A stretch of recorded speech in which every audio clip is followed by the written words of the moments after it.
No, I do. But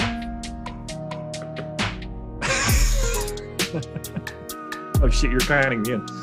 And we are live. Welcome to the NBA Strategy Show. It is Friday, January 21st. I am Josh Engleman. I am joined by Adam Scherer, and we are brought to you by No House Advantage. 11 games on the docket here for Friday. At least I missed the 13-gamer on Wednesday. Unfortunately, I also missed the deeper dive yesterday, but I did get bits and pieces. If you haven't done it yet, hit that like button, subscribe to the channel, hit the notification bell so you know when everything goes live. Adam, how are you? I'm good. Still cold, but good. Yeah, you and me both. Not that it's all that great in North Carolina for me right now. We are in the midst of rain/snow/ice. So that means that it is cold for one of the few times that it is cold at my house. Normally I'm at my parents' house, at which point I check the weather and it is precisely feels like 0 right now, which makes me hate everything in the world more so than I normally do, but whatever. It's fine. It's not as cold as my golf lineups are right now. Yeah, those aren't great for me either. I believe I saw your screenshot yesterday that looked pretty similar to mine in that lots of Rom, not as much Cantlay. Yeah. We are it was very nice to see that Patrick Cantlay was at the top of the tournament. So great start so far. We have a ton to talk about from an NBA perspective. So I think we probably just need to dive in right now. How did you, actually, I did want to ask this. Did you play last night's slate? No. Okay. Did you try? No. Okay. Just checking. I didn't know if that was just like I played, but because I wanted to know how ridiculous it ended up being once LeVert was also ruled out, but you don't really have any firepower for that one anyway. So no, I didn't play because I didn't want to spend 3 more hours sitting in the cold in my apartment. So I just that's fair. Left. That's fair. I'll finish the show. Well, start rubbing some sticks together. We've got 11 games to get through, and we're kicking it off with a real great one. Oklahoma City taking on the Charlotte Hornets. Hornets are 9.5-point favorites at home, 221 total. It's basically business as usual for OKC. Let me just get back down to it here. Kendrick Williams is off the injury report. We've got a Q tag on Derek Favors, which probably doesn't matter all that much. Tons of ownership coming to Josh Giddey on FanDuel, which is something that I think we could just put in the show notes at this point. Aaron Wiggins is getting a little bit of love on DK at 3,500. Lou Dort, the only other guy over 10% owned. Normally we look at these Charlotte matchups and think, okay, a couple of these guys are going to pop a little bit more. That doesn't seem to be the case when it's the Oklahoma City Thunder. Yeah, kind of two extremes working against each other. Kendrick Williams coming back, it's not a huge deal, but I think it does matter a little bit in the sense that we had sort of been able to pick at, taking shots at like Trey Mann for cheap or Aaron Wiggins, still getting some ownership if he's in the starting lineup. Williams does potentially kind of just take minutes from the fringe value that we could look to. But I think the main pieces here are, SGA, Giddey, Dort, as usual. Really good matchup for these guys, assuming the game's competitive. SGA should play 35, 36 minutes. Giddey should play low 30s. Dort plays low to mid 30s. Like, they all look fine. But on an 11-game slate, I don't think they really stand out. The Aaron Wiggins ownership, I get it until better value opens up. But it's also not a spot that I'm, in love with or anything. Just out of curiosity, are you on your microphone right now? It's a good question.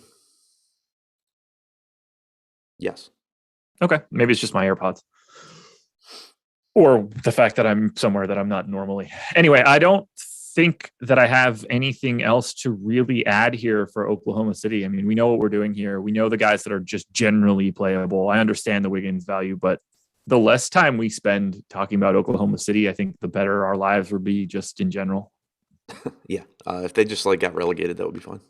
It would be so great. Call up the Raptors G League team or something. Hornets, on the other hand, bench. It's not like they get to play in actual games. That's a good point. Yeah, they could just, if you have 15 guys on the roster, they have a full other 8 guys that can play at the rate that they're going. For the Hornets, we've got Kelly Oubre back now. We do have a questionable tag, I believe, on PJ Washington, but let me get back to where I was to make sure that I'm looking at that correctly. Yes. Q tag on PJ Washington, everybody else available. So they go from their 7-man rotation back to 8 or 8 to 9, whatever tiny ass rotation the Hornets tend to use. Gordon Hayward, 12% owned across both sites.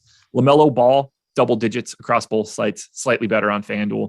Mason Plumlee is 11% owned on DK at 4,200. His minutes have sort of stabilized in this 26 range. Not a lot of love going to Bridges or Rozier. How are you handling the Hornets here, where I think we just have a lot of basically everybody that generally plays kind of looks okay-ish? Yeah, that's how I see it as well. Like Oubre coming back does, he came back. Wait, am I looking at the wrong day? I am looking at the wrong day. Probably. Yeah, Oubre coming back, does make the Hornets in general not as appealing, because instead of expecting 40 minutes frequently from Bridges and Rozier and Hayward, you're going to lose some of those minutes. Rozier played 41 last game, but Bridges only played 34. So it does hurt a little bit, but you can still take shots at those guys in tournaments. They are priced up somewhat. LaMelo at 8,600 on DraftKings, like he basically just burns me every time I play him at this point. But it's also really hard not to keep going back. That's a really cheap price tag for a 1.3 fantasy point per minute guy that is likely to play 32 to 34 minutes if he can stay out of foul trouble. And that's playing the Thunder, which feels like a slightly easier matchup than most will normally be. Right.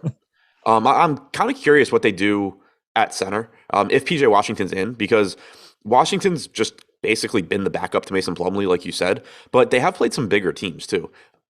This seems like a spot where maybe you get back to like the 24-24 split, something like that. If PJ Washington's in, I don't want to go too crazy, but 3,800 for him. If he plays 20 minutes, he can get there. If he plays 24 or 25 for any reason, he's really, really good. Yeah, what's the if nowadays? Like, I agree with you. I think he's really 3,800. Like, you don't really need much out of him to pop at that point, especially having the power forward center eligibility. Are they going to just trade him? It's really like if the best that you could hope for is that PJ Washington is the backup to Mason Plumlee, cash him into the team that thinks there's some value there, or just play him. I don't really know what the goal is, or just play him more at the 4 too. I don't. Yeah. Or does he just suck? Is it? Are we just overrating him? Right. Yeah. I mean, I don't know. The thing that I can't really figure out what their deal is. The thing that makes him just interesting to me today, I mean, obviously the fact that he's 3,800, but if you go back and like look at his recent games where he didn't play a lot, playing against Boston, so reasonable spot to think that Plumlee's going to play more. The Knicks, Mitchell Robinson, it's reasonable to think Plumlee plays more. Orlando, he played 19 minutes. Philly, he played 19 minutes. OKC doesn't have a center, so I think there's a chance that you just get a little bit more PJ Washington here. I just he's basically like a completely uninteresting guy, but neutral true shooting this year, 56%. He's shooting 39% from 3. He can't make a shot at the rim, but if you want to just play Mason Plumlee, then let him just shoot threes. He shoots 70% from the line. It's not a problem. He's a perfectly acceptable rebounder. He blocks a ton of shots. He's 23 years old. Just play him. Why are you? What is the deal here? 3,800. He's going to win somebody a slate at this price in the next week or two. Yeah, agreed. Because even in his normal role, he can be okay. And if anything happens, whether the rotation's different or Plumlee gets in foul trouble or whatever, it doesn't take much for him to just be a really good player.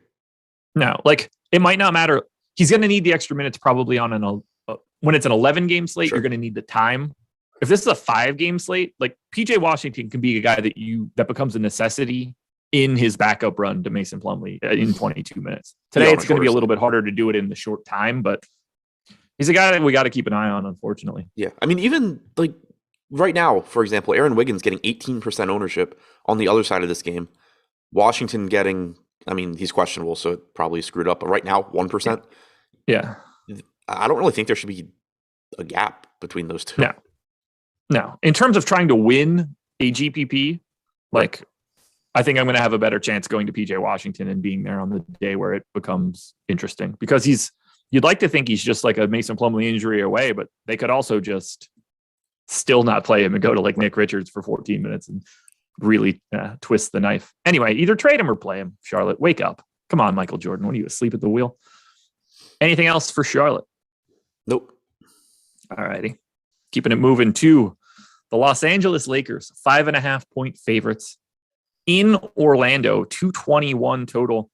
And the Lakers are fully healthy for the guys that have been healthy. We have LeBron probable, no AD, no Kendrick, none. Otherwise, this is commonplace. LeBron is 27% owned on FanDuel at 11K.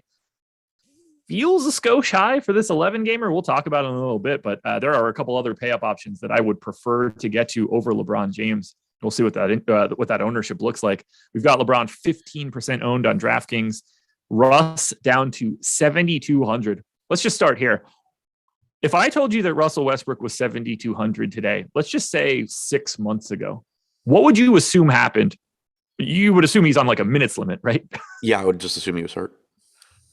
I didn't even think it was possible for him to be 7,200 this season. That's insane. 9K on DraftKings makes him functionally unplayable. Dwight Howard pulling 10% ownership on DK at 3,500. No, thank you, I guess. What are you doing with the Lakers here against Orlando? They just look gross.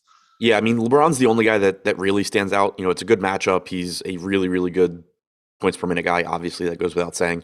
Gets a step up without Anthony Davis. You know, he's been really, really good.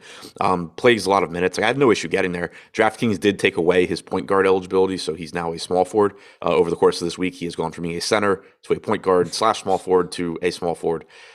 Don't know how LeBron doesn't have multi-position eligibility out of everyone, but Is he the first guy that's ever had every position in his career? I don't know if he's been a shooting guard on DraftKings. That's a good point. But definitely yeah, 4 he or looks 5. good. Westbrook's really cheap, like you said, but his playing time's been a concern too. It's the Lakers are just so weird because like Westbrook's been really bad. He's obviously a horrible fit on that team, but then they're just doing so much. They're giving minutes to so many guys that like they don't need to give minutes to or shouldn't give minutes to. But he's only played more than 28 minutes once in his last 5 games. I think that's somewhat concerning. FanDuel, you can still get there. DraftKings, like you said, it's more difficult.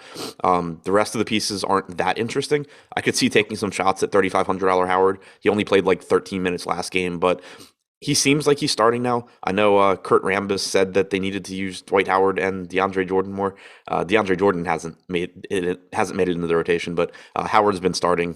He's 3,500. If he plays 20 to 22 minutes, he'll probably do well. If you think this team sucks now, wait until they fire Frank Vogel and bring in Kurt Rambis because they are going to be dog shit when that happens because that man should not be behind the helm here. It's going to end up having Kurt Rambis' wife coach the team. It's going to be brutal. I think the Lakers look terrible today, and it's really surprising to me. Well, I mean, I guess it's not surprising, but like, you know, you'd think something would pop. I don't need 10% owned Dwight Howard at this point, unless we're going revenge narrative back to Orlando. Yeah, I mean, $5,300 Malik Monk in tournaments is sort of interesting just because the upside's there. But he's also been relegated to the bench so that they can play Trevor Ariza and Dwight Howard. So I don't really know what to make of that.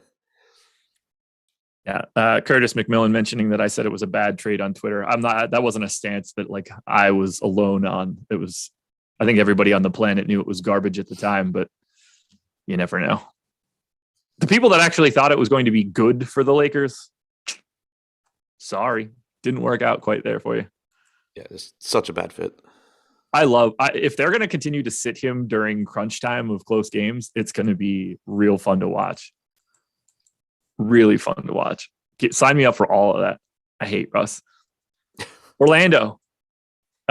This is God. I'm really tired of rostering Orlando Magic players, especially because I feel like somebody's always just out and they never have the same rotation 2 days in a row. Wendell Carter Jr. is probable for this one. He's been out for a while. No Isaac, no Fultz, no Hampton, which is the different piece for this one. No MCW, no Eton Moore. Terrence Ross is off the injury report.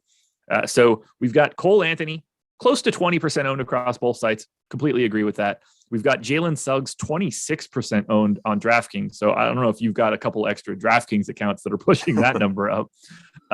Franz Wagner looks solid on DK at 5,300. I like Mo Bamba quite a bit today at 5,400. So I'm curious your thoughts on Orlando because this is a pace-up spot against the bad Lakers defense. Yeah, I think they actually look pretty good here. Wendell Carter coming back does sort of throw a wrench in things because he rebounds well. He isn't a super high usage guy, but he's not a low usage guy either. Curious to see what the starting lineup ends up being. Does Jalen Suggs go back to the bench? Does Gary Harris go to the bench? I'm not sure the answer to that, but we know that they've been playing him alongside Bamba, or starting him alongside Bamba, rather. Maybe in his first game back, Carter comes off the bench, and none of this matters. But Yeah.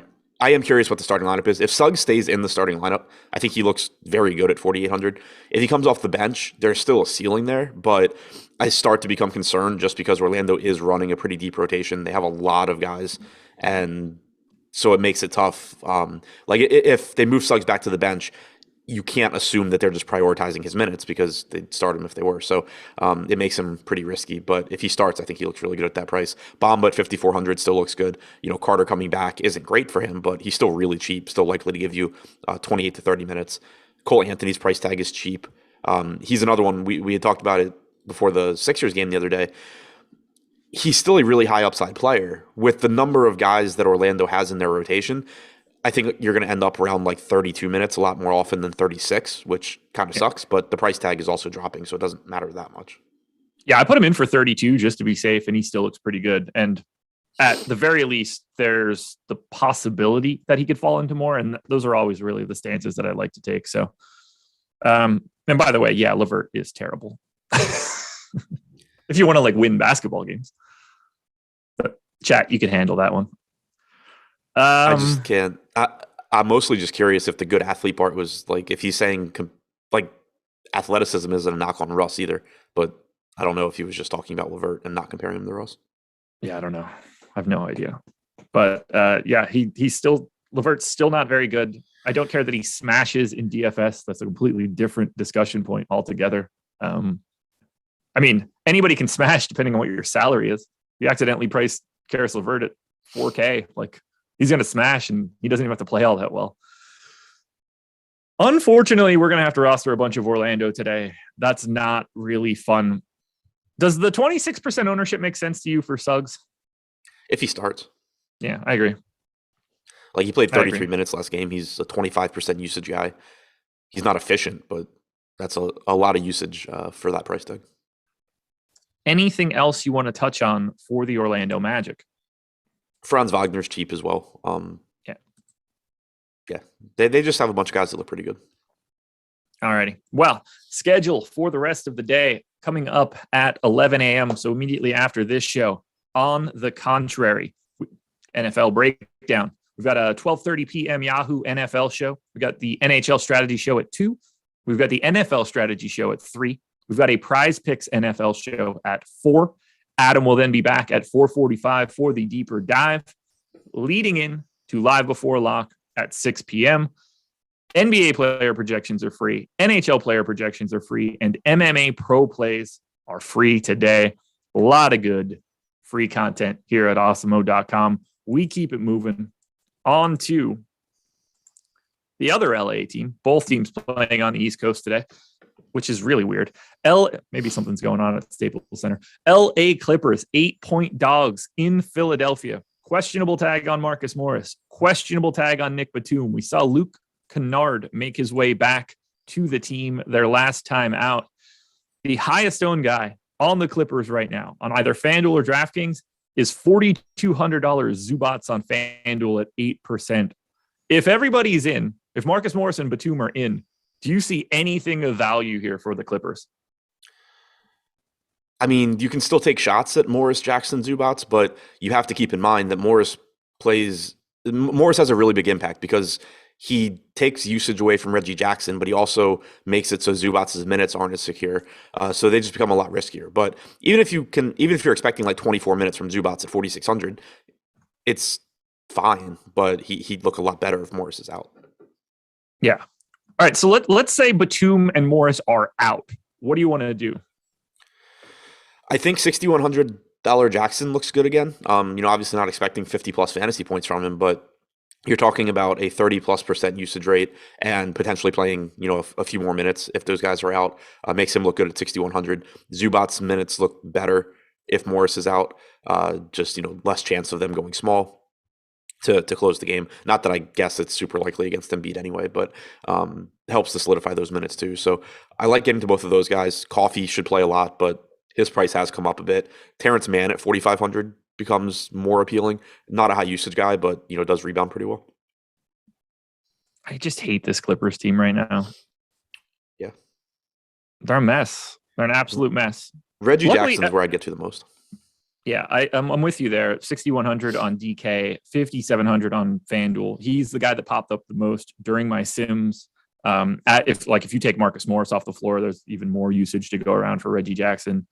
Those injuries will matter and will certainly open up some minutes potentially at the 4 and the 5. But for right now, at the very least, this game starts at 7. We will have this information before it tips off. So nothing too crazy. Don't need to dig into anything like that too deep. On the Philly side, questionable tag on Seth Curry. Otherwise, I think this is pretty much what it's been. No Thibault, no Danny Green, no Shake Milton. We've got double digits in ownership only going to $6,900 Tobias Harris, which I think you and I are both going to be fine with. We've got 11% ownership going to $4,100 Furkan Korkmaz, who's shooting guard small forward eligible. Very minimal ownership going to anyone else, whether that's 11K Embiid on DK or my personal favorite, Tyrese Maxey. Floor is yours on Philadelphia. Yeah, I mean, if you can get to Embiid, great. 11K is a pretty cheap price tag. Obviously, he's having a fantastic season.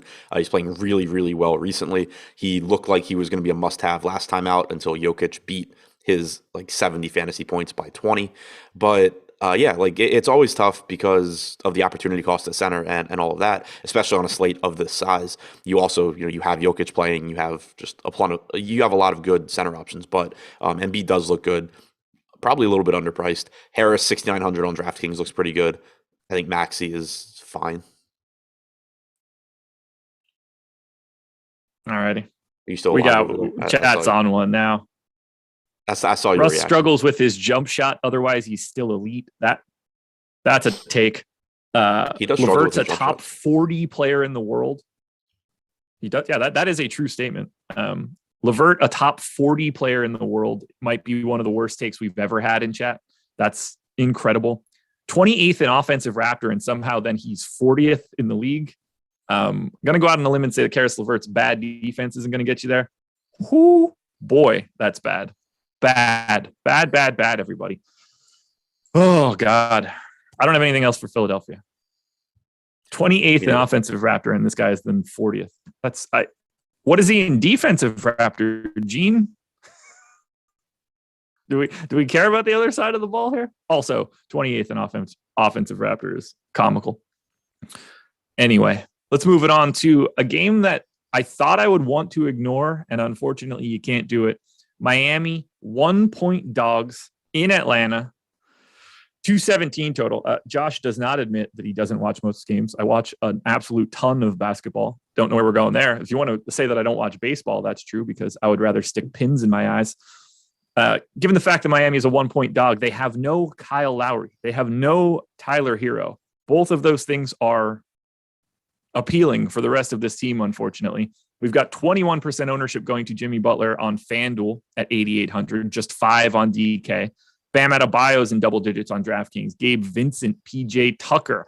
I think Max Strus is getting underrepresented at 4,600, only 7% owned. Adam, what do we do with Miami with no Lowry, no Hero? They look good. Bam at 7,500 looks like a really solid option. He's another. He's certainly one of the guys where, when you talk about opportunity cost at center and why it might be difficult to prioritize somebody like Joel Embiid, a $7,500 Bam Adebayo certainly is one of those reasons. He should play low to mid 30s in minutes. He's a really good point per minute guy. Butler at 9,400, assuming he decides to not get ejected tonight, still looks pretty good.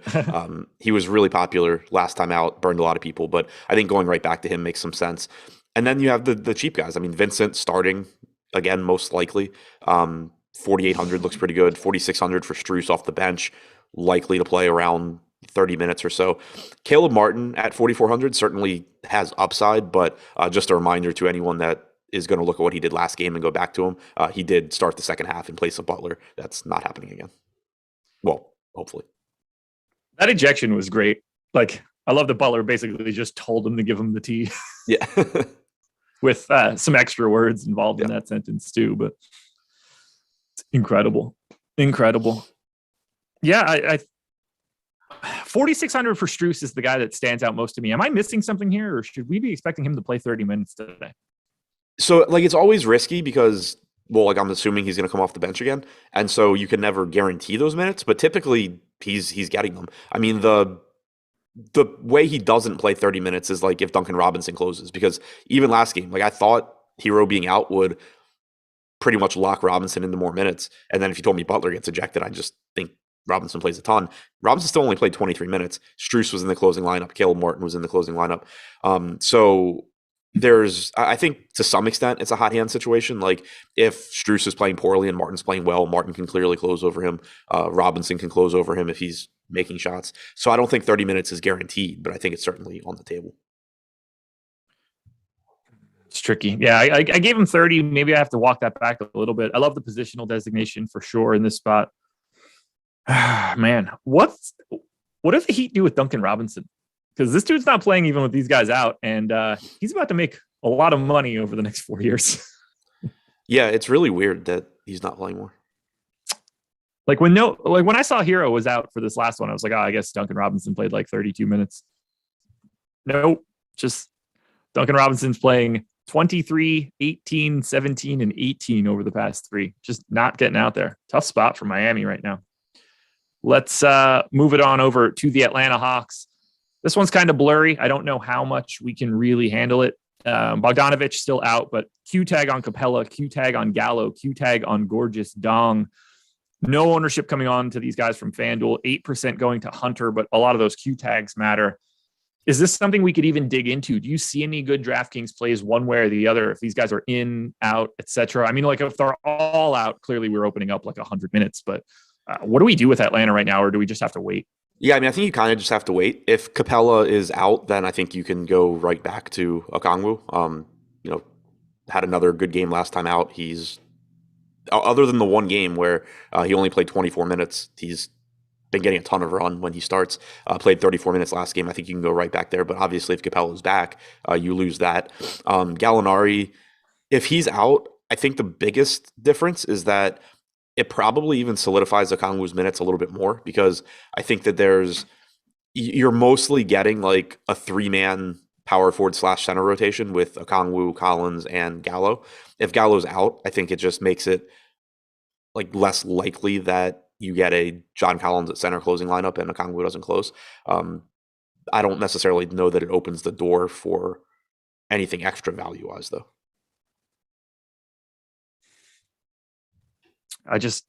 We're going to need more information for sure.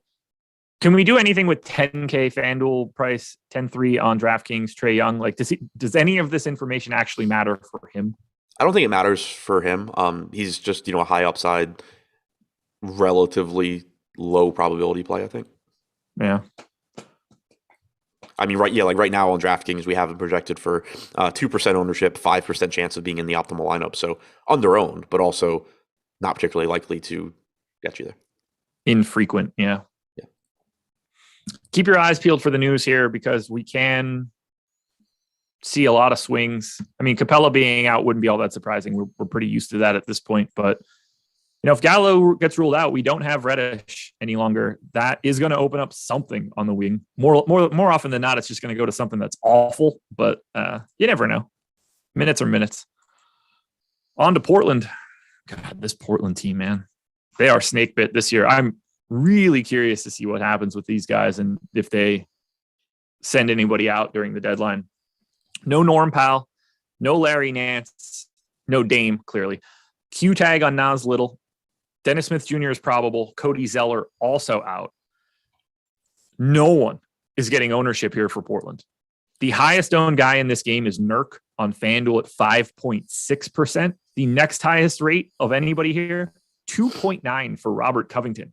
Should we be paying a little bit more attention to Portland just because of their lack of ownership and the amount of minutes they have? Or is this just because a matchup with Boston is generally awful from a fantasy perspective?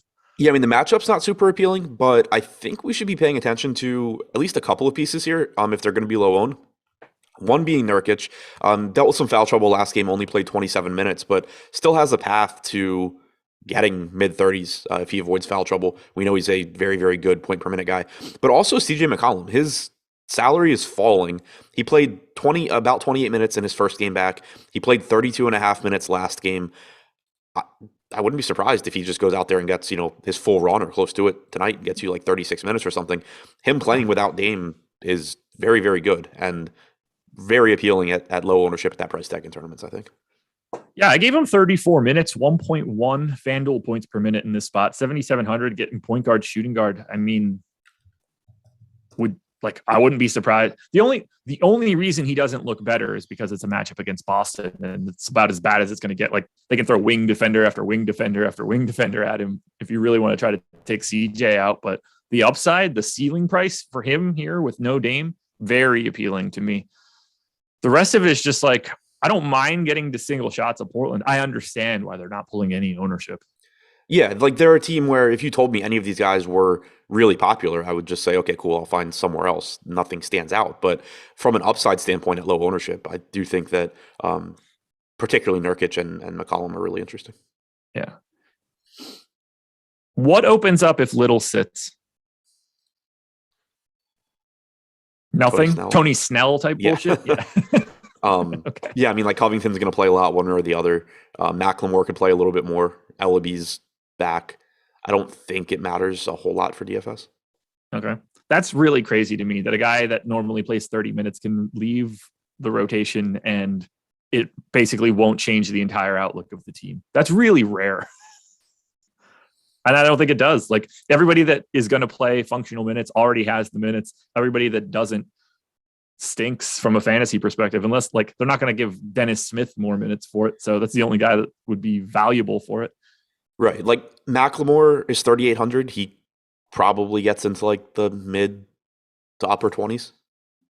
He becomes a value play that you can roster.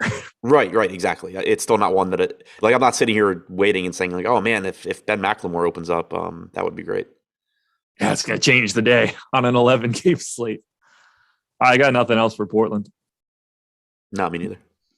All righty. To Boston we go.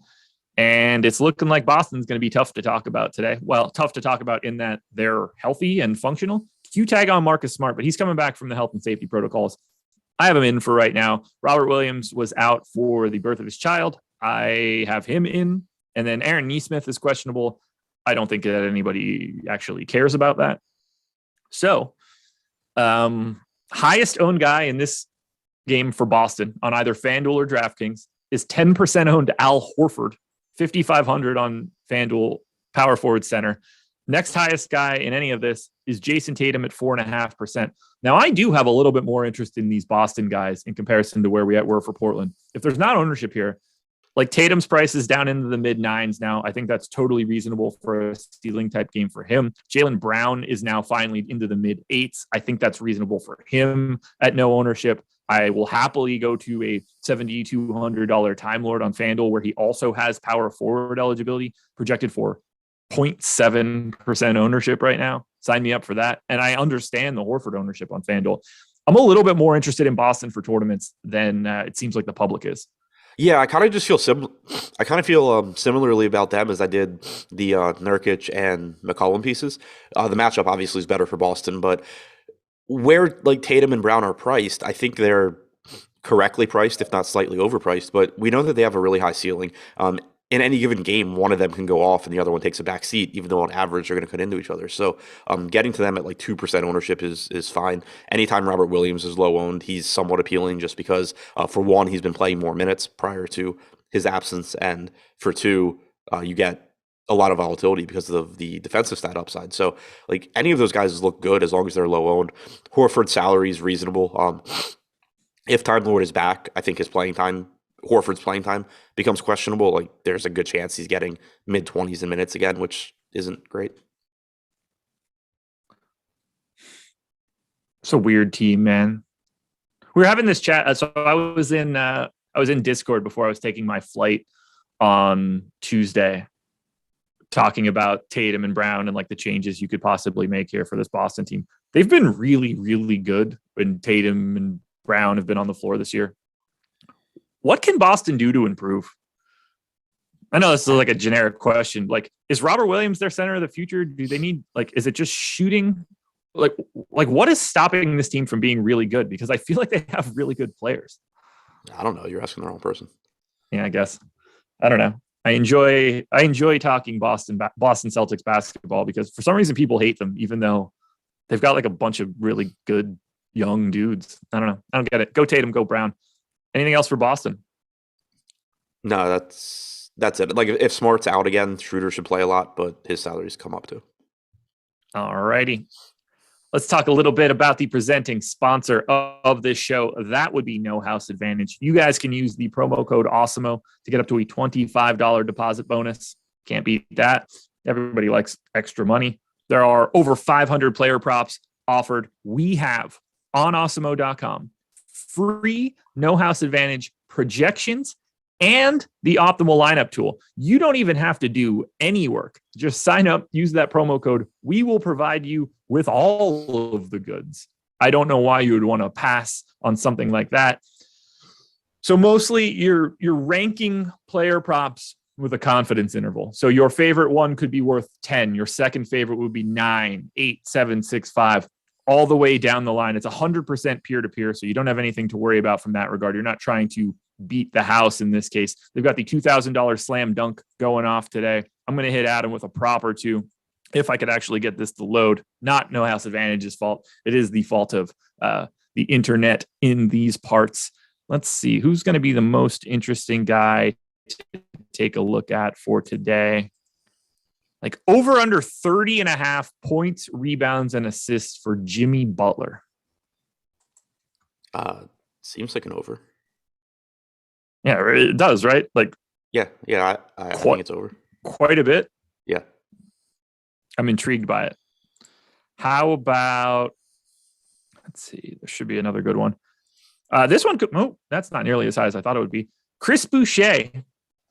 We can give you 8.5 points, 5.5 rebounds, or 13.5 points plus rebounds. Do any of those sound good to you? All of them. Alrighty. I agree. We're on the same page there. Let me hit you with one more. Even if Trent's back, I think the over looks good. And if Trent's out, then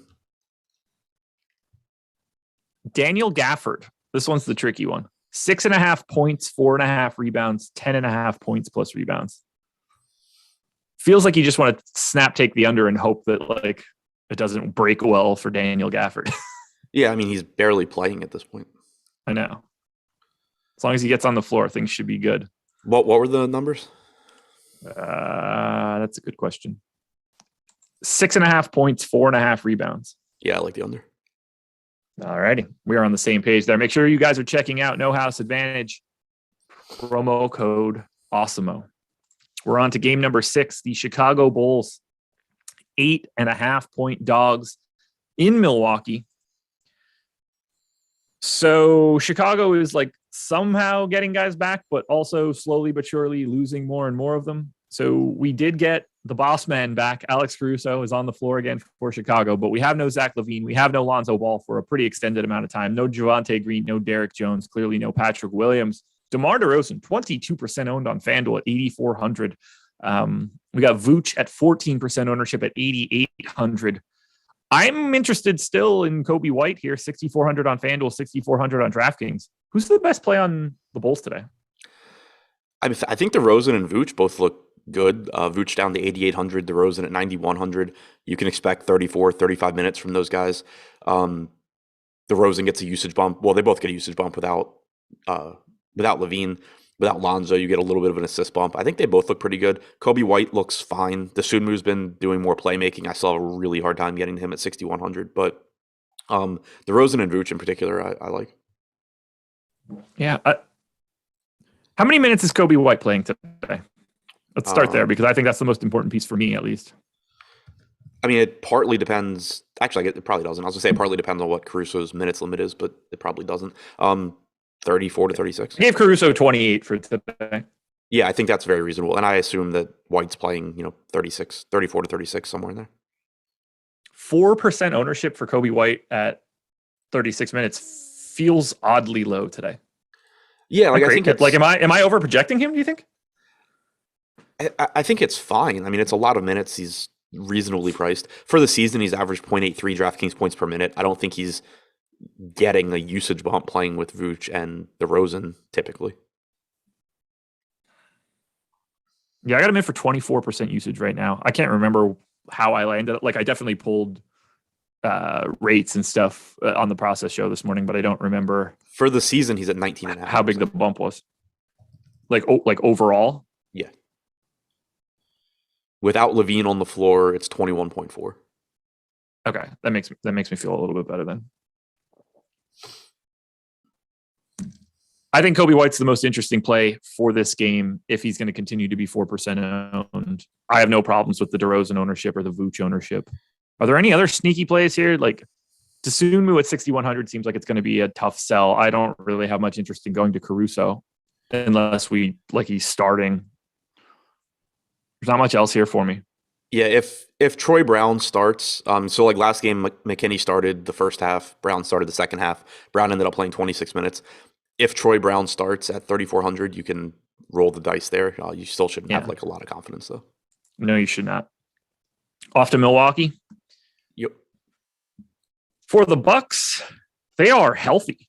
Outside of Brook Lopez, they have everybody available, and this team is sneaky deep with like guards that look like the same person. We've got Giannis, 20% owned on FanDuel. We've got Bobby Portis, 20% owned on FanDuel. And then we've got Giannis at 11 on DK, nobody else in double digits. Do you see any priorities here for Milwaukee? It felt like it should have been a better spot, but I think everybody's just sort of priced appropriately. And Grayson Allen, Pat Connaughton, Dante DiVincenzo, George Hill, Wes Matthews are all just not good fantasy performers and need more playing time. Yeah, that's pretty much how I see it as well. I mean, Allen's really cheap. He's probably going to play around 26 minutes. If better value doesn't open up by lock, you can certainly take some shots there, but it's not super exciting or anything. DiVincenzo's playing like 18 to 20 minutes. Same kind of thing as Grayson Allen, really cheap. Potentially at some point starts playing more minutes. But the priorities for me, if there are any, it's still just Giannis and Portis, basically. You're getting like 32 minutes from Portis. He's 6,700. You have a really high ceiling there. Giannis with power forward eligibility at 11.7 looks good. This is another game where, I mean, it's a 10-point spread, so there is some blowout risk. And with Holiday at least somewhat being back, you maybe take a minute or two off of Giannis, but still relatively inexpensive for what he can do. But I don't see anything as like a true priority in the context of the slate.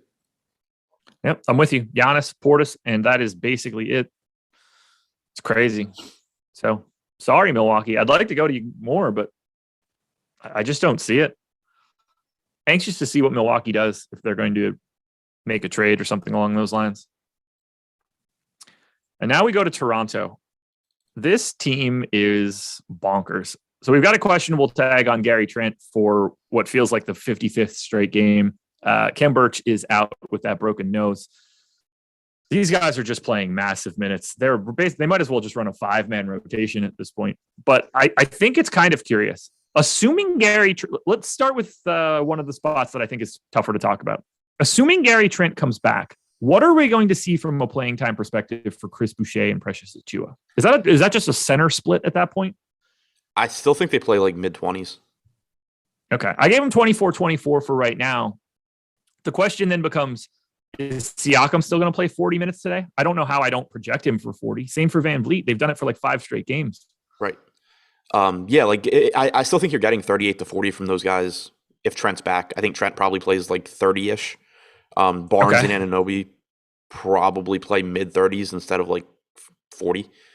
And then I think that you're getting, Achiuwa and Boucher. Like, I don't think, if Trent's back, I don't think anybody on this team plays other than Siakam, Van Vliet, Barnes, Anunoby, Boucher, Trent, Achiuwa. Agreed. We don't think Champagne plays? No. You think they go 7-man rotation tonight? I think they... Yeah. They have for the past 2. I think it's 8 if Trent is back. Why? That's a great question.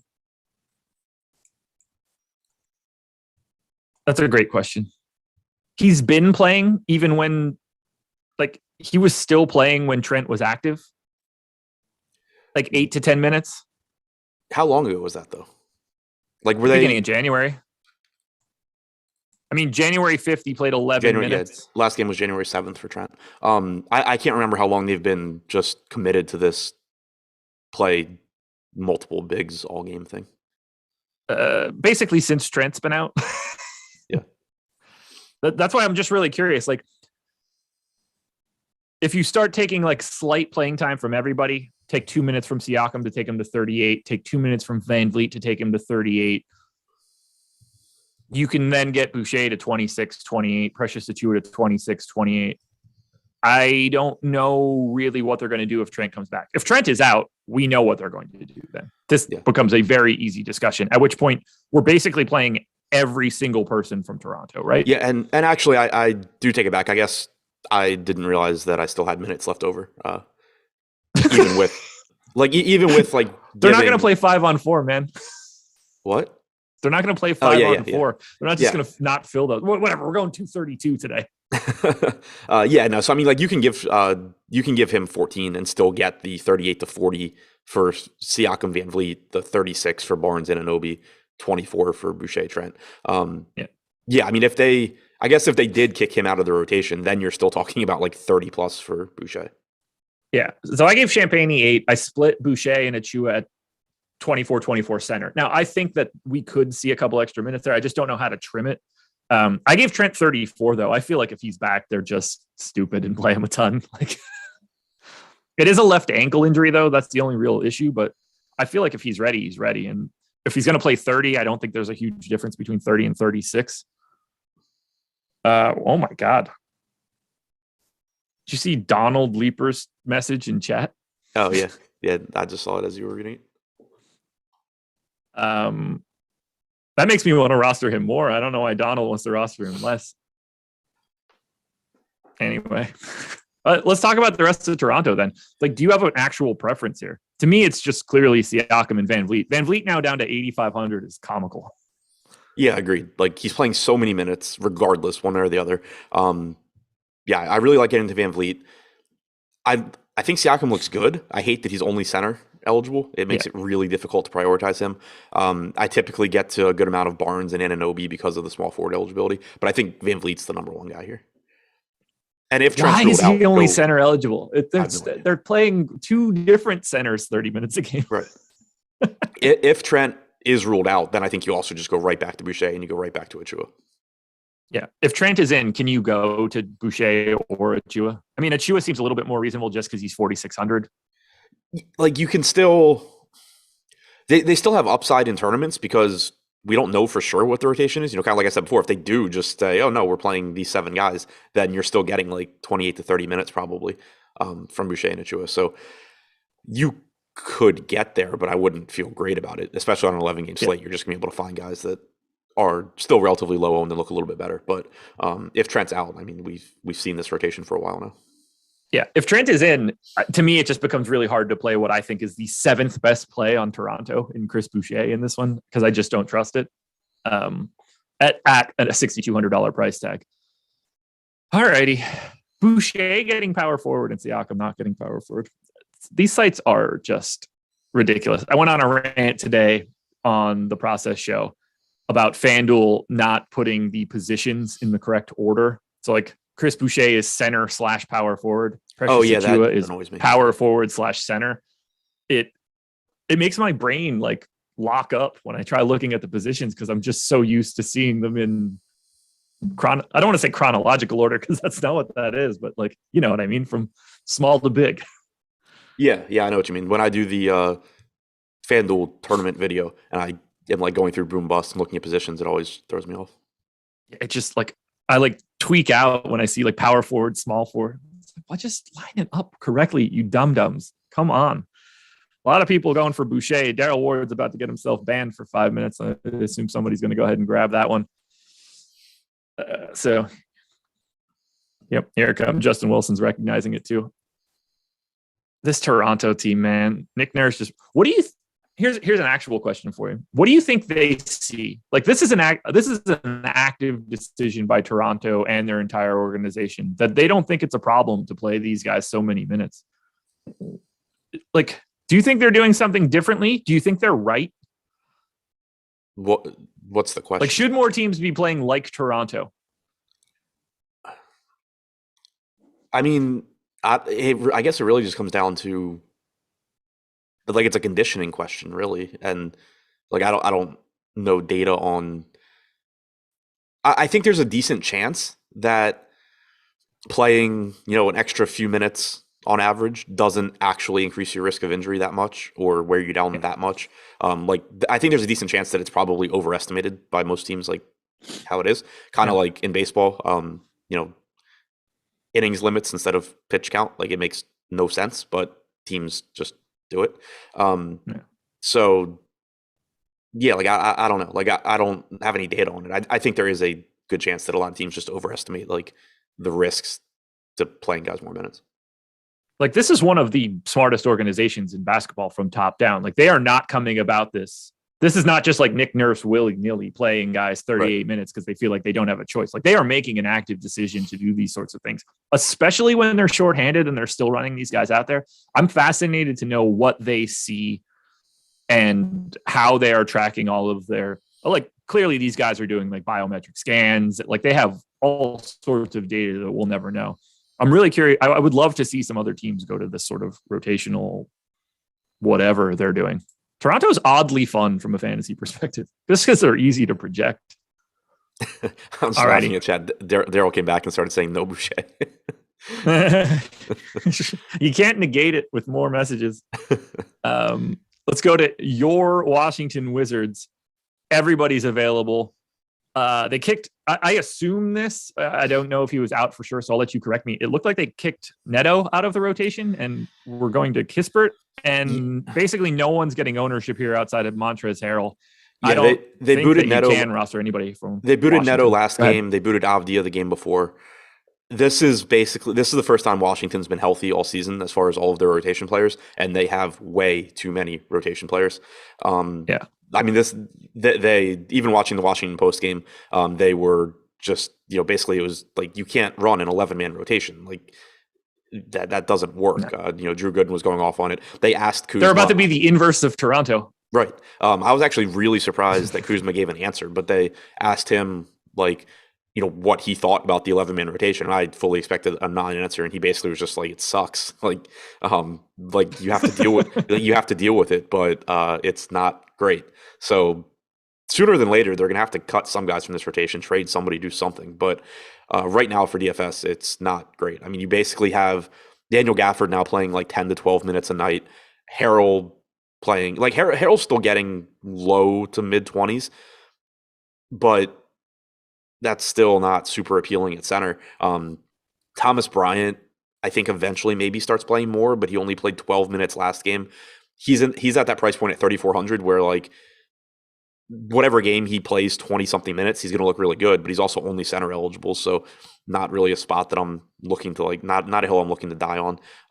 Rui, I don't think is playing enough to really matter for fantasy. Same kind of thing as Bryant. Like he's 3,300. If he suddenly plays 22 minutes. Like if they decide to cut the rotation back and Benny doesn't play and Kispert doesn't play and Rui gets to like 22 minutes, he's going to look good, but there's no real indication of that happening. So for right now, this team is basically just a dumpster fire for DFS. I'm really curious to see what Washington does at the deadline because they unquestionably have to unload 1, 2, 3 of these dudes. Like if they're not going to play Neto, he's going to be a backup point guard somewhere else pretty quickly. Well, that I mean, like a no-brainer. The thing is too, like, does Beal go? Well, you should, but right. I mean, there's the whole, this isn't working out. Let's just completely tear it down angle too. Yeah. I mean, he doesn't want to apparently, which whatever. He doesn't, but he did also kind of say that he didn't want to play in the play-in game. Like he wants this team to either be a playoff team or maybe he'll leave kind of thing. They're in a position where they could consolidate talent. I just don't know what they do. But I'll tell you what you don't do. You don't play them today. Yeah, I mean, if you're going to, like, if you're playing anybody from Washington, like Beal's still going to get his run. He's 8,700. He can give you a big game, but at the same time, it's just so tough to get there when you could play like Fred VanVleet on the other side of this game for the same price. Kuzma, we know the upside he gives you, but there's a couple of things working against him. For one, you do have Beal back. You have a million centers now, so you have to think the rebounding is eventually going to come back to earth, and the usage is going to come back to earth a little bit. But the even bigger issue is that now Kuzma is playing like 32 minutes a game instead of 36 because they have 100 front court guys that they're trying to give minutes to. So it just makes this team really difficult. Adam Burst wants Beal to the Mavs, just not sure what they can give up. The answer to that would be not anything. You got to really hope the Washington Wizards like Jalen Brunson.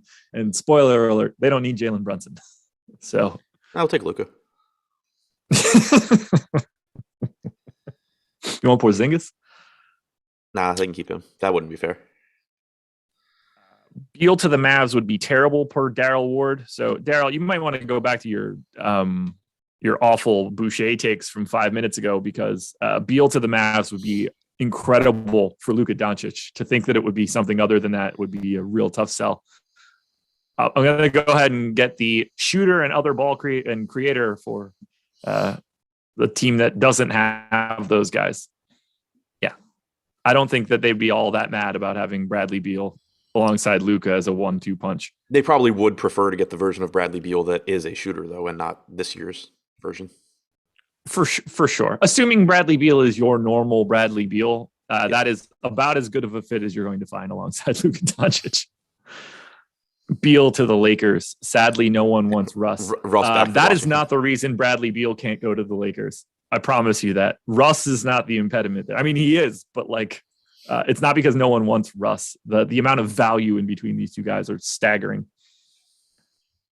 Beal would be standing in the corner. This is just... How do teams think that other teams with good players play? Nobody's you can't be putting Kyrie Irving on a team with James Harden and Kevin Durant. It's no, yes, they were. That literal conversation was talked about for a month straight when that team was put together. Really? Yeah. That I don't remember at all. There's one. I just remember thinking, oh my God, no one's ever going to stop them. Right. But the ESPN conversation was just, there's one ball and now you have Harden joining and Durant and Kyrie, and at the end of the game, who's not going to get the ball and who's going to be pissed off, and it's going to cause dysfunction and blah, blah, blah. Yeah. You know what it'll cause? Winning. It'll cause more winning. They'll all figure it out. On to said Brooklyn Nets. They are 2.5-point favorites in San Antonio, 234 total. Monster total here. This is an all offense game. James Harden is, to me, the best pay up option today, or the best reasonable price pay up option. 10-5 on FanDuel. Shooting guard and small forward eligibility. That's incredible here for Harden. 11-8 just point guard on DK is still good. He's only 5% owned. I don't totally understand how that's possible. I want to have more than 5% Harden in the spot. Kyrie Irving should be playing 36 minutes. He's 8,900 on FanDuel, 9,500 on DraftKings. The guy that's getting the most ownership on Brooklyn on the DK side is Kessler Edwards, who's been playing a ton since Durant went out, 4,200. I really like all three of those guys. And on DraftKings, I think they're all getting underrepresented from a ownership perspective. Yeah, I mean, I think Edwards at 4,200 is fine. I'm not really in love with him. He's going to play a lot of minutes, but he's not a great fantasy option. I think he looks fine. The ownership makes sense. I'm definitely interested in Harden and Kyrie at low ownership. I mean, they've played 21 games together now without Durant since the start of last season. And I'm pulling the numbers up now just to make sure I get them right. But off the top of my head, I think Kyrie's 1.3 DraftKings points per minute, and Harden's 1.55 or something. I got him. I got Harden in at 1.53, Kyrie at 1.35 for today. Both over 30% usage, massive assist rates, rebound rates, all that good stuff. Without Durant, oh, yep, I can't type. So, but yeah, they're gonna have their minutes staggered. They're both gonna get their looks. Kyrie 1.38 DraftKings points per minute, 33.1% usage rate, 30.1% assist percentage in those 21 games. Harden 1.52 DraftKings points per minute, 29.6% usage, 39.9% assist percentage. They both look really good. I took a really big Kyrie stand last slate, which sucked because he started really well and then every guard around him just absolutely smashed him. But I like going right back there today. Do you prefer Kyrie or Harden here? I think it's easier to get to Kyrie on DK. On FanDuel, Harden, shooting guard, small forward, 10-5. I just absolutely love that combination. Yeah, I'm very happy. He should just smash. Yeah, I'm very happy getting to Harden. It's just that you're also on DraftKings, you're getting a $2,300 discount for a guy that averages 0.15 fewer points per minute. And he's the same ownership. Yeah. Yeah, it's just hard on DraftKings. 11-8 with only point guard eligibility really complicates matters. Is there anybody else here for Brooklyn? We do have Nick Claxton questionable for this one. If he is out, does that open anything up here for Aldridge or anyone else? Yeah, I mean, if Claxton's out, I'm assuming you're getting another start for Daron Sharp. That would make him look reasonable. It would make Aldridge look pretty good. Don't read too much into the playing time last game. Sharp was in foul trouble, only played about 16 minutes. As a result, Aldridge played 32. On average, I think it's likely you get something like 20 for Sharp, and then Aldridge closes and plays 28. But it would make both of them look pretty good at their respective salaries. Wouldn't play them together. But yeah, if Claxton's out, I like both of those guys. If Claxton's in, is Sharp even playing? I would assume if Claxton's in, it's if Claxton starts, I assume it's Claxton and Aldridge. If Claxton is in and not in the starting lineup, I have absolutely no idea. Like, he might just not play. Yeah. Or they. I guess if Claxton's in, you don't care if Sharp's playing or not. He's not, like, unless he's starting, you're not playing him anyway on an 11 game slate, right? Right. So, like, yeah, where I think where the most difficult question is if Claxton's available but Sharp starts. Are they splitting 48 minutes between Sharp and Aldridge and Claxton is DNPing? Or are they going to go like 16 to Sharp, 24 to Aldridge, 8 to Claxton, like something like that? It kind of just becomes a mess. But as long as either Claxton is out or Claxton is starting, I think Aldridge at 5,200 is interesting. Absolutely. Claxton has been out for the past 5 games. Would slightly surprise me if he just dove back into any like huge minutes, but something to keep in mind. I've got nothing else for Brooklyn. Do you? Nope. San Antonio Spurs, basically fully healthy. Trey Jones is now finally back and off the injury report. I guess Juancho Hernangomez is available. They already have guys in his ilk that they don't play, so maybe they could just add him to the list. Highest owned guy in this game is Derek White, 20% owned on DraftKings at $6K. He's 7,100 on FanDuel. Keldon Johnson is about 10% owned across both sites. Who do you like the most from San Antonio? I mean, DeJounte Murray is always the answer. But beyond him, I like Derek White at 6K. I think that's a very good price tag. I'm interested in Pirtle at 6,800, but center, obviously has some issues there. But Derek White at 6K, I think looks like a really solid option. Just should play 30 to 32 minutes. He's around a fantasy point per minute guy. I think that's a pretty favorable price tag. But if you can get to Murray, I still think 10-1 offers plenty of upside. Oh, God. This is another team that I just hate, like, generally projecting, because it's someone from the wing rotation is going to play like 6 more minutes than they normally should, and that's the guy that you needed to have, and there's no way to tell who that's going to be. Anthony Marcus, if you want to know how James Harden being small forward is correct, note that they're going to play Patty Mills and Kyrie Irving at the same time as James Harden, and I promise you that James Harden is the small forward of that trio. So that's how James Harden becomes a small forward on FanDuel, because they're playing 2 guards smaller than him next to him. That's a pretty aggressive position change, though, when considering some of the other positions that they have. Oh, I'm not saying that like I'm surprised that they got there given how much they screwed this up, but it is absolutely correct at this moment. Yeah. It's just how it is. Honestly, like, he should be small forward, power forward, if anything. It's not like James Harden's out here guarding 1s and 2s. He gets abused by anybody like that. Oh my God. Derek White, 20% owned is not something I expected, but DeJounte at 10-1, I think, is sort of sneaky. I don't have anything else for San Antonio, though. I mean, this is a massive game, right? 234 total. That's 7 points higher than any other game on the slate. I mean, it's well higher than just about everything else. Yeah, I just like getting to different pieces here. White and Murray. Pirtle looks fine. Keldon Johnson looks fine. But yeah, I think White and Murray are where I get to the most. All right, we got 3 games to go. I'm basically going to shut up for the rest of this one and bounce everything off of you. For Memphis, we still have no Bane, no Brooks, no Tyus Jones. Morant is 25% owned. John Conchar is 20 to 25% owned. Jaren Jackson, 17 on DK.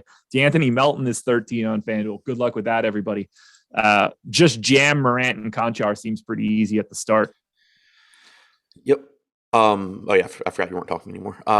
Yeah, I mean, Morant's still a really, really high upside option. I don't like the spot going into Denver, but you're talking about a 33% usage rate without Brooks. He played a ton of minutes last game. That was something that I certainly thought was possible going in. I didn't want to, just give him 38 minutes or anything, but with Tyus Jones out, it makes sense why Morant would play more. So you're getting increased production and then also the possibility of increased playing time. Assuming Conchar stays in the starting lineup, he is still pretty inexpensive at 4,300. Makes him look pretty good. Jaren Jackson at 6,300 certainly has a ceiling. If DeAnthony Melton is low owned, I don't mind mixing him into some lineups just because he's a really good point per minute guy. The playing time is the issue. We had talked, I think I did the show with Greg that day, and we kind of just talked about how Memphis could very easily just find a way to screw DeAnthony Melton's minutes, and they only played him 17.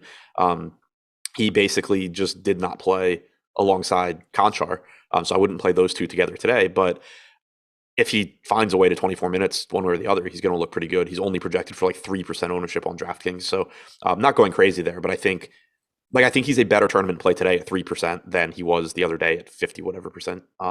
So somewhat interested, but I think Morant is the priority. Conchar and Jackson both look pretty good too.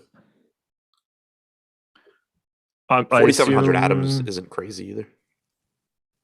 Yeah. I mean, I like little bits of all these guys just because they're missing so many actual key rotation pieces. But Morant, Conchar, Jaren Jackson seem to be the guys that stand out the most. You know who stands out on Denver? Basically nobody outside of Nikola Jokic, who I actually have projected for 1.84 FanDuel points per minute today. He's about 10% owned, as is Will Barton. Do you have priorities for Denver? Hang on, I was checking. Somebody said Melton was in foul trouble last game. Kind of. It doesn't matter. It doesn't matter. He doesn't play. Well, I mean, it would matter. Like if the reason he played 17 minutes was fouls, it would matter. But like he subbed out after a foul in the first quarter, but it was his first foul. He picked up a second foul, didn't sub out for another minute, so wasn't really taken out for that reason. He ended up with 4 fouls, but I don't think that really contributed to his lack of playing time. As far as the Denver side goes, Jokic obviously is a good play always. Will Barton at 5,400 is a pretty good price tag. I don't see much else that stands out there. Anthony Melton, by the way, 49% true shooting this year, shooting 32% from 3 and 54% at the rim.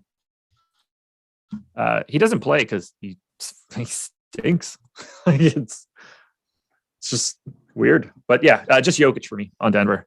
You get to little bits of Gordon or Barton or Morris, like I understand it, but it's just they play so slow. It's so hard to prioritize these guys when everybody's available. And I think Bryn Forbes plays now and even complicates the he's available tonight. Yeah. Final 2 games, 2 ass beatings, allegedly. Detroit 13.5 point dogs in Utah, 218 total. Cade Cunningham is 28% owned on FanDuel at 5,200. Agree with it completely. Sadiq Bey is 8% owned, should be more owned at 5,600. Highest owned guy on the Pistons on the DraftKings side is 0.7% owned Kelly Olynyk. Are you playing anyone from the Pistons on DraftKings today? I hate this team on DraftKings. There's just like I like the idea of Kelly Olynyk at low ownership, but I don't really know where the minutes are coming from. Like they said, he wasn't on a minutes restriction last game. He closed. He played 22 minutes. He's going to be really, really good on a point per minute basis on this team, but unless they're kicking Trey Lyles or Isaiah Stewart or somebody out of the rotation, which I don't think is happening. I think they might kick Lyles. I think they might eventually, but I mean, Lyles still played almost 20 minutes last game. Kelly Olynyk's first game back in 2.5 months or whatever. I think Lyles is just a shittier Kelly Olynyk, so I assume that he's going to get purged here. They played a lot of minutes alongside each other too, though. That's wild. God, that team must get no wonder they're 13-point dogs. So I mean, it's just right now I can't comfortably say I think Olynyk's playing like 28 minutes or something. So okay, and the matchup obviously sucks. So outside of the Cade Cunningham FanDuel price, I don't really see anything. Boom. Utah, no Donovan Mitchell for this one. Obviously a big talking point. No Hassan Whiteside. Rudy Gay is back. This is where all the ownership is. 20-30 on Boyan, 10 for Royce O'Neal, 15-20 on Gobert, 20-35 on Mike Conley, depending on the site, 27 for Jordan Clarkson, 30-45 on Joe Ingles, or Ingles is 3,700 on FanDuel. I think some of this is a little aggressive, but obviously everybody from Utah looks like an exceptional play. Yeah, exactly. It all makes sense. They're all very, very good plays. Clarkson's at 1.06 DraftKings points per minute without Mitchell. Conley is at basically 1. Ingles is at 3/4 of a fantasy point per minute, but he's likely to play 30 to 32 minutes, and he's cheap. It's a good matchup, obviously. Bogdanovich has a 27 to 28% usage rate without Mitchell. These guys all look good. The ownership is the issue. Like, these are very clearly a lot of the best plays on the slate, but it's also an 11-game slate, and you're getting 20 to 30% ownership going to some of these guys. $6,200 Mike Conley, good play. Plenty of guys you can find in that price range that have still the same range of outcomes as Mike Conley.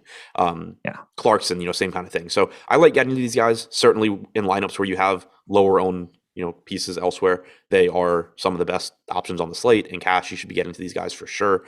Gobert at 16%, probably my favorite play out of this group, because with Whiteside out, you do get more minutes from him as well. He should absolutely destroy this Detroit front court. So I like Utah. Obviously, you'd be crazy not to, but definitely pay attention to the ownership. Just make sure you have contrarian pieces elsewhere, because this is quite a bit of ownership for an 11-game slate. Very clearly the best team to roster tonight. Not even really up for debate. Closing it out, Houston, 10.5-point dogs in Golden State. Golden State on the back-to-back. No Clay for tonight. No somebody else is where. Andre Iguodala, I believe, is also out. Yes. And then clearly still no Draymond. For Houston, everybody that's normally available is highest owned guy on DraftKings is 2.7% owned Kenyon Martin, KJ Martin Jr., whatever you want to call him. He's also not really that playable. You going to anything for Houston?